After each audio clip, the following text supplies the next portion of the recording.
Hello everybody and welcome back to the channel. So today it's predictions day. Well, not actually predictions, it's the reaction to the predictions. I did those at the start of the season and I had absolutely no idea what would happen with the change in regulations. We had no idea what would happen with the change in regulations. And now that the season is over, I think it's time that we take a look at this and laugh because it's gonna be so bad. It's gonna be, I think, worse than last year. Last year, I think I did 54 out of 54% correct. So we're going to see how we do today. So the point scoring system is going to be, if I get the prediction perfect, it'll be 2 points for me.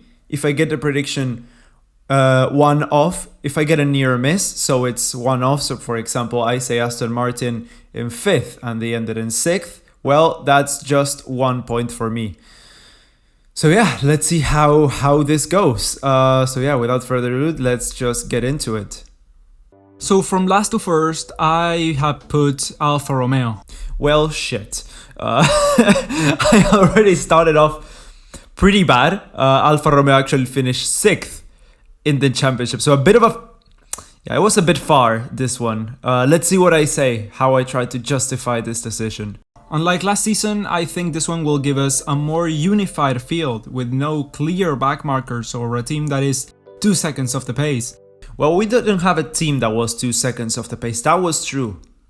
We did have a driver that was 2 seconds off the pace. Mr. Goat, Mr. Latifi. Oh god, we're gonna miss you so much, dude. Okay, let's continue. But someone has to go on the bottom, and I believe it's Alfa Romeo this year. We can see that ever since Giovinazzi and Kimi joined the team, they have gone steadily down, and that not only affects that year's car but the following one as well, meaning this car has been developed by the 2 retired drivers. On preseason we could see this was one of the most fragile cars, having broken down repeatedly in Barcelona and Bahrain. Alfa is also bringing in a rookie this season, which all around leads me to believe that they will find themselves in multiple occasions at the bottom of the pack. That was true, but the thing is, at the start of the season they were really good. The car was brittle, yes, and it has been through the whole season, but it delivered at the start of the season. At the start of the year, it was a really good car. I mean, Bottas landed 10th place in the Drivers' Championship after not finishing in the points for the last, 10 races. Zhou was actually really good as well. He had some bad luck, but I didn't have high hopes for him. But I was pleasantly surprised. Okay, let's see number 9. Next up, I think it's AlphaTauri. Okay, AlphaTauri, I got it. Hey, 2 points. Hey, yes, okay, first prediction correct. And this isn't personal at all. As I said, the grid is going to be much closer together, and someone has to be at the bottom. In my opinion, AlphaTauri will be 9th. I'm thinking Tsunoda and Gasly will struggle adapting to the car, and with such a competitive pack, they will end up sliding down a little bit. On 8th place, I put Aston Martin. Okay, so it was off by 1. Aston Martin was off by 1, so it wasn't that bad actually. Okay, let's see. And this has mostly to do with the design of their car. They seem to have played it safe once again, trying a short-term design approach, one more difficult to upgrade on. Yeah, the thing was, they did that actually. They started the season with a pretty default, let's say, car. But by the end of the season, they were quick. I mean, they came from, I think, 8th in the championship to almost beating Alfa Romeo. They were equal in points by the end there. And by the latter point of the season, they were, I think, faster than the Alpine. So it's a very promising team, Aston Martin, coming into next year. Like it's the case with the long side pod concept, but leaving it more vanilla. Instead of shaping the air to accommodate their car like Ferrari, they are expanding the side pods to take advantage of the air, 2 opposite philosophies, and the one they seem to have taken is not the one that seems to fit the philosophy of Formula 1. From what we've heard from ex-team boss Otmar Szafnauer, Lawrence Stroll is a man who likes to micromanage everything. Not a good look for a team who is trying to spread their wings, to have them cut off all the time. Well, that ended up not being true, and we now know what we think of Otmar Szafnauer. And it's not good. We do not think highly of Otmar Szafnauer anymore. And we know that Lawrence Stroll, by many accounts inside the team, he's a very hands-off boss and has let everyone do their thing. So that's really good. I have put Haas in 7th. Okay, so Haas in 7th, that's off by 1, so that's still 1 point, 1 for Aston Martin, 1 for Haas. They were, I had them the other way around, but that's good, Because I honestly believe they are on the right path to the midfield. For the last few years, they have been focusing solely on this car, and it shows. Yeah, they were on the path to the midfield, and they are the midfield. I mean, the thing is, the midfield now is every team is the midfield. There's no outliers anymore. So there's a bit of a performance gap, and their car just hasn't been on top. Hasn't been on top. Nice. But the car hasn't been on top of the rest of the field through the season. I mean, it's been really tricky for them. With the most detailed design, I think this one will be one to look out for. The drivers were also an important part in this decision. I believe Kevin Magnussen will be back, and with his elbows out nature, will bag an important amount of points. Yeah, he got 25 points. That's 25 out of 37. So that's, well, over 50% of course. Mick on the other side, I'm a bit more skeptical of. He still has to prove himself. He always seems to struggle finding his feet at the first few events of a new formula, and for the first time in his F1 career he will be paired up with a competent driver and will be battling cars on track. I think this will hinder him at the start of the season, but he will bounce back by the end.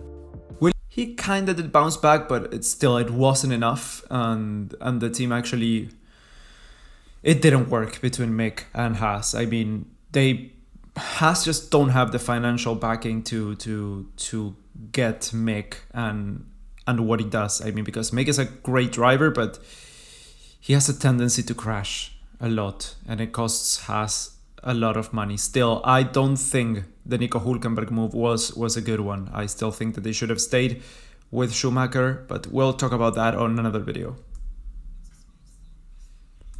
Williams is next. Oh, damn. Okay, so I put Alfa Romeo and Williams the other way around. Yeah, I'm not getting any points for this one. Williams in 6th. I had a lot of faith in them. I mean, I had a lot of faith in Latifi, I think, if I remember correctly. Let's see what I said.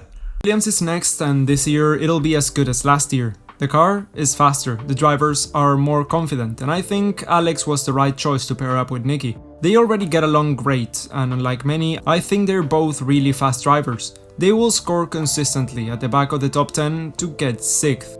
I mean, they tried.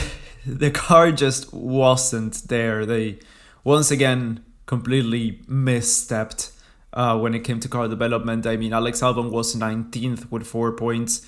Latifi was 20th with 2 points, and then Nick De Vries was 21st with 2 points as well.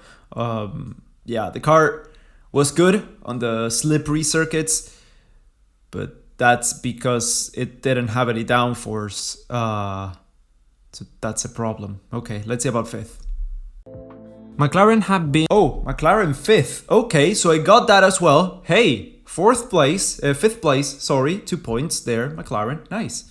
In the shock of pre-season, but I'm guessing they will figure out their brake issues before the first few events, and if not, it will be a very long year for the Woking team. Other than that, the main problem here are the drivers. Daniel has to get it together this season, and Lando cannot have a 6-month-long mid-season break like he's been having the past few seasons. Oh, and he didn't. I mean, Lando Norris is Mr. 7th place right now. He's gotten, if I'm not mistaken, 7th place finishes, and that's insane. That was really good, and that pretty much carried the team. Why?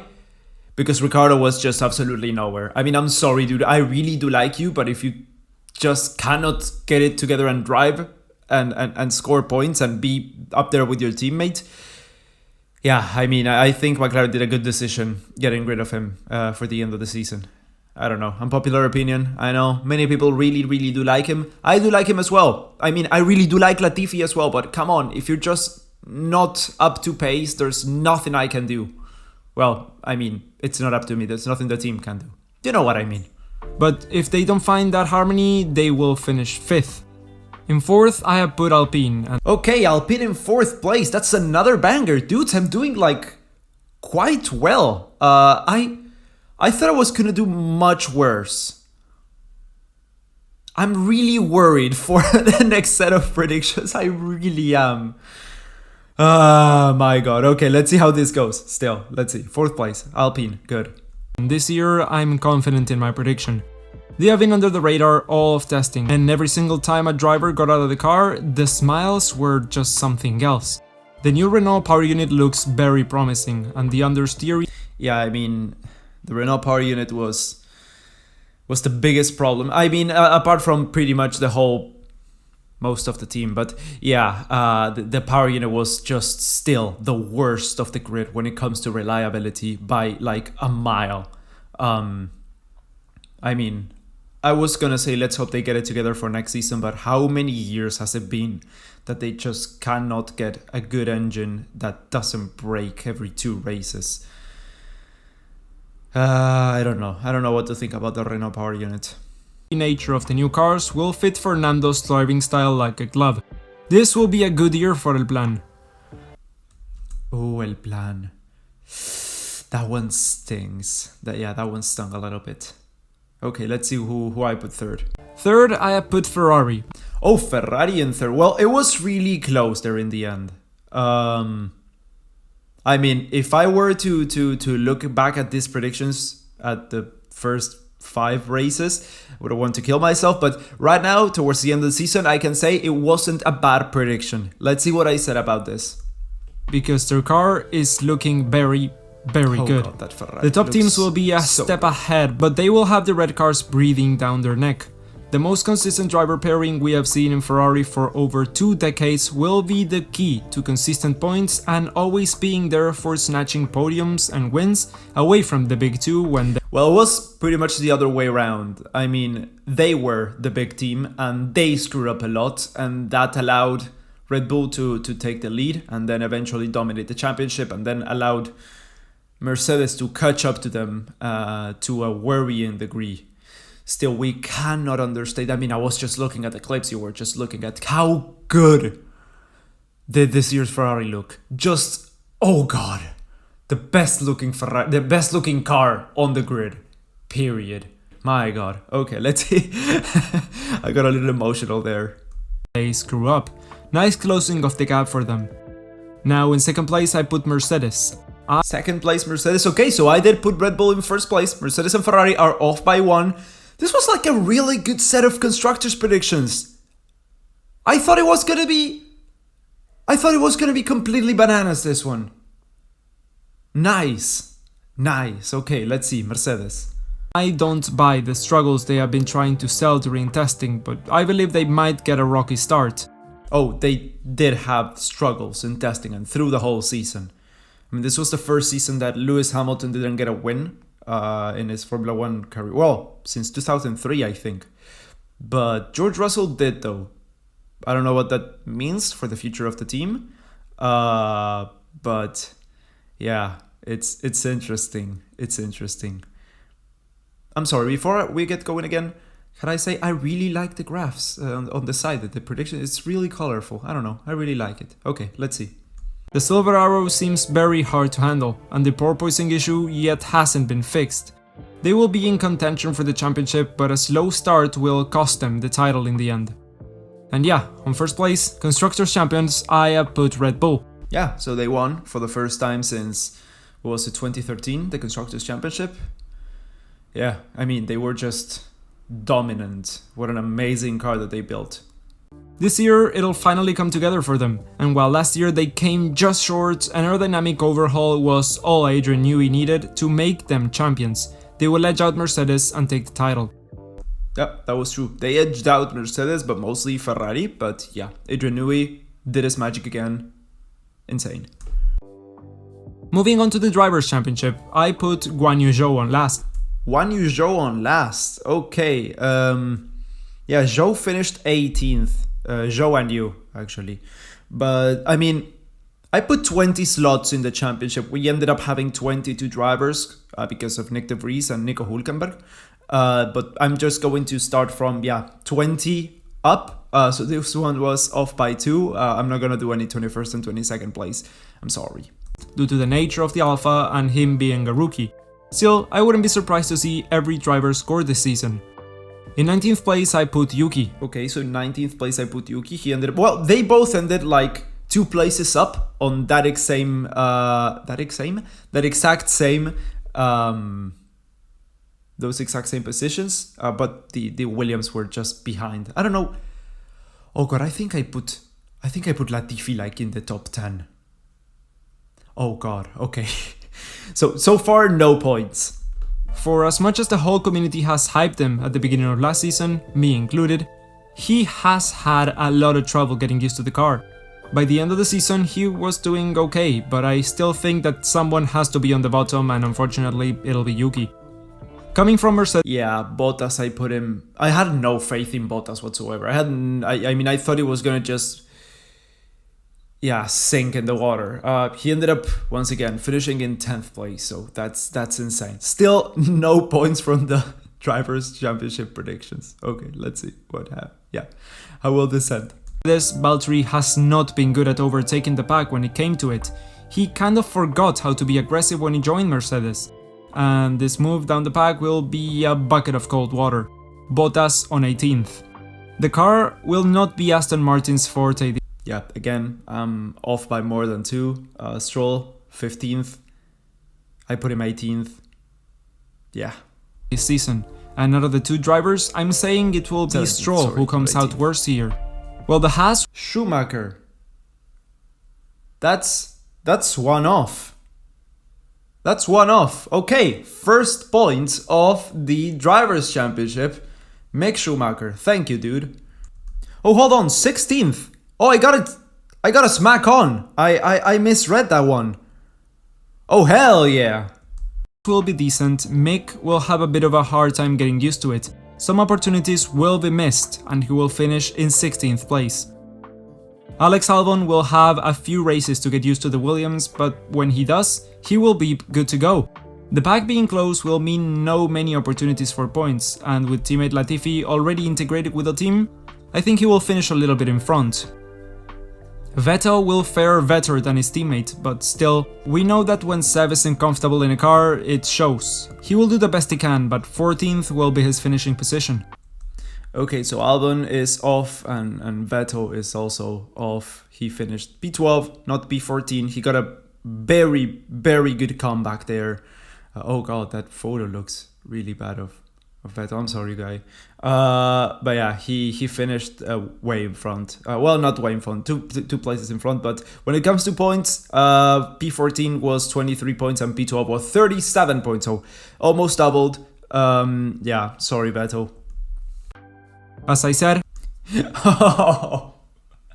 Oh man, I mean, Latifi was for a while there 21st in a 20 driver championship. Oh god, I put him. Oh, let's continue watching. Yeah, no points for Latifi there. I'm expecting Williams to do better, and Latifi has already shown glimpses of great speed last season. This year he will consolidate that with his de facto #1 status at the team to finish 13th. I mean, the thing is, Latifi was really comfortable with last year's car, but he just couldn't get to grips with this year's one. It was a change in regulation and he just couldn't get it together. That's why he's out next year, in part. But yeah, P12. Gasly always quietly outperforms his car, and this year I think it'll be the exception. Well, it was the exception, but he outperformed it by more than well, not outperformed it for more than I put him way too high up. He finished P14. Yeah, I don't know.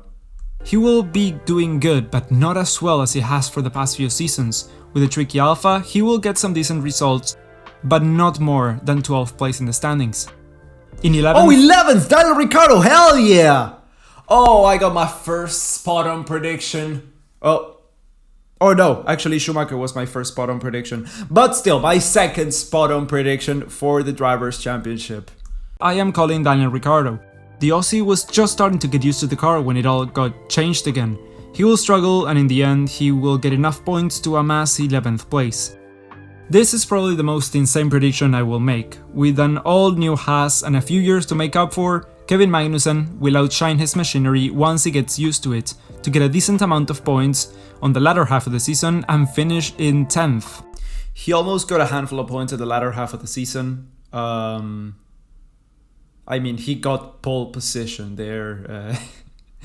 What an amazing race Brazil was. But yeah, he ended up being swallowed by the pack, and that Haas was just not competitive towards the end. He still got P13, so it's not bad.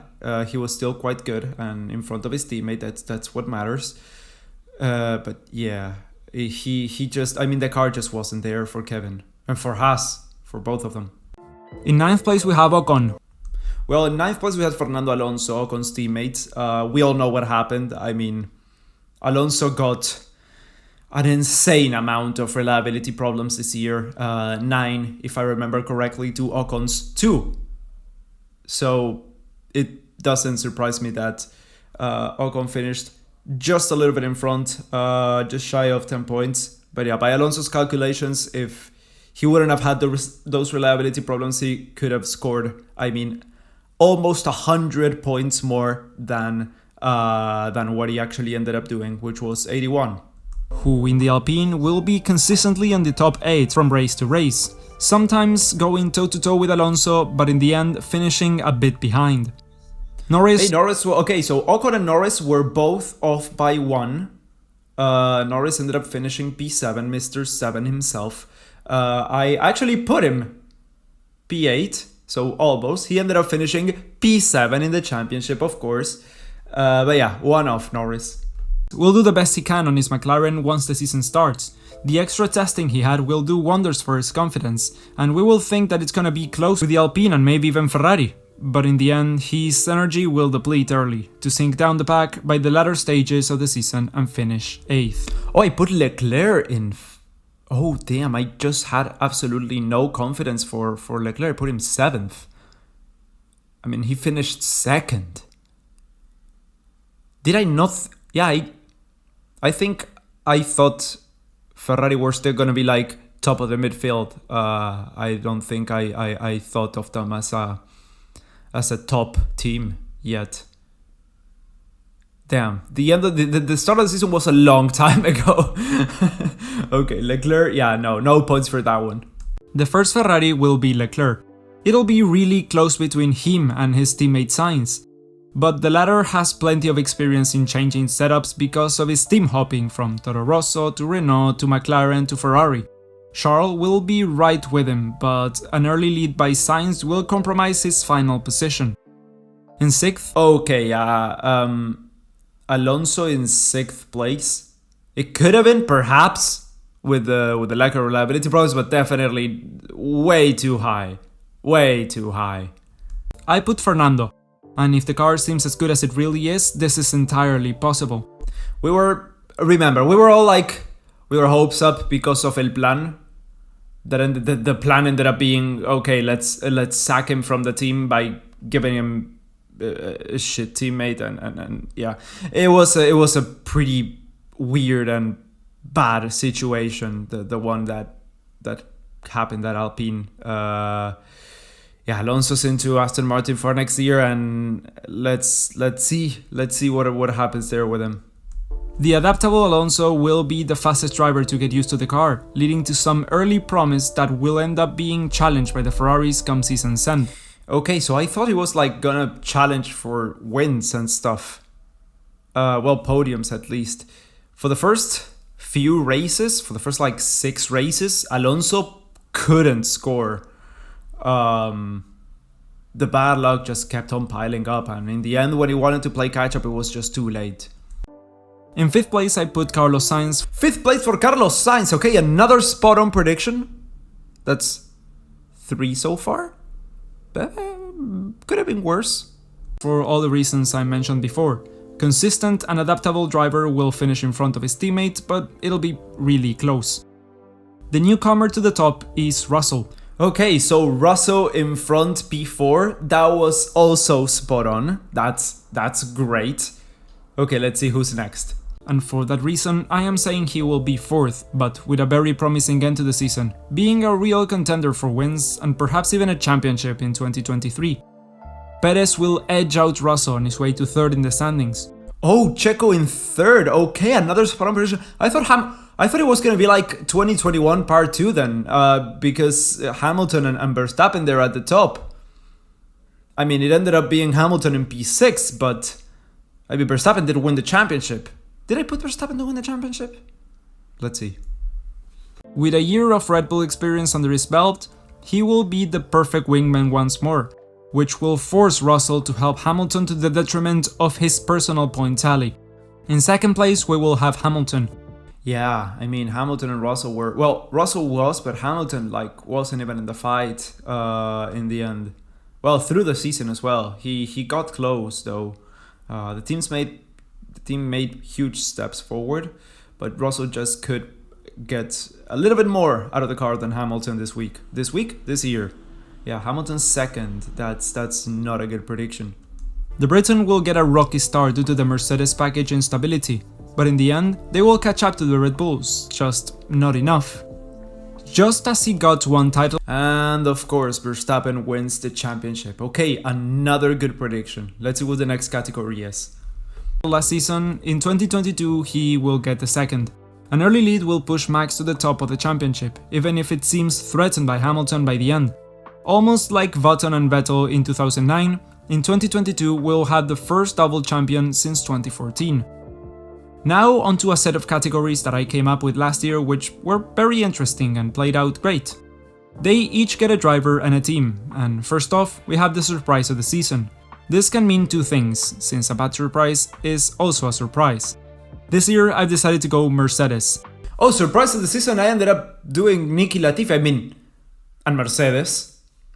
They were both surprises for a really bad reason. I mean, Mercedes were off the pace and Latifi was the slowest driver, but like a big margin. Did I put him as like a good surprise? Can I justify that? This could be seen as cheating, seeing as if they are actually slow, it would be a surprise of the season, but if they're not actually slow, it also could be. But it's my game. Either way, that's my prediction. As for the driver, I chose Nicky Latifi because, as I stated on my driver's predictions, he's going to be consistently fast, outscoring Albon, and who knows, he might even get a podium. Okay, he might even get a podium, yeah.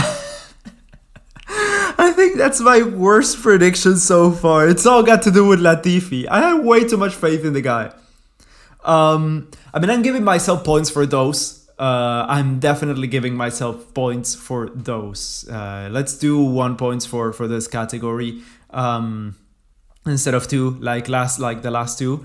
I'm giving myself 1 point for each of those, since I was right because of the wrong reasons, but I was right. Biggest letdowns, let's see. As for biggest letdowns, I chose Alpha and Danny Rick. Biggest letdowns, Alpha and Danny Rick. I mean, Alpha's definitely not a letdown. That's no points whatsoever. Daniel Ricciardo. Let's see, why did I put him there? I could have put a lot of other drivers there, but perhaps I can talk myself into it. Let's see what I say. For as long as I watched F1, Alpha have never got him far from the back.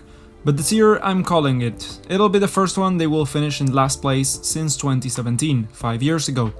As for the driver, I'm going to say Daniel, since I don't really think he will be able to perform to the level it is expected of him on his second year with McLaren. Rumors will also surface about his replacement before the end of the season. Oh, shit, so the contract was in place for next year as well? And yeah, I was spot on with Daniel Ricciardo. Yeah, I'm taking that one. I'm taking that W. As for the most improved award, if it's not going to Haas at the end of the year, I'm honestly going to be mad. No explanation necessary really. If you spend 2 years on a car and it's shit, then you're shit. Yeah, and I am mad. Most improved ended up going 100%, I can say, to the car that's been shown, the driver that's been shown there on the screen. Aston Martin were definitely the most improved team. At the start of the season, they were the slowest, and by the end, as I said before, they were faster than the Alpine, I would dare say. So definitely the most improved team was Aston Martin. No points for that one. And as for the driver, I'm going Kevin. You saw my driver's prediction, and I think he will do much better than expected on his last second call up to the team. Yeah, Kevin was I mean, when it comes to personality, he definitely was the most improved driver. But when it comes to actual driving, I honestly don't know. Compared to last season, perhaps Max Verstappen? Yeah, but honestly, I have no idea who I would put as most improved. Coming from last season. Perhaps Leclerc? Personally, perhaps Leclerc. Either Leclerc or Russell was really good last year as well. I would do Leclerc. Yeah, so no points there for K-Mag, unfortunately. But yeah, these are my predictions here, all laid out in a beautiful format. Okay, so all the predictions here are laid out. Yeah, I'm gonna do the points tally now. Oh, hell. That's a lot better than I thought. Oh damn, that's a lot worse than I thought. I still haven't done the math yet.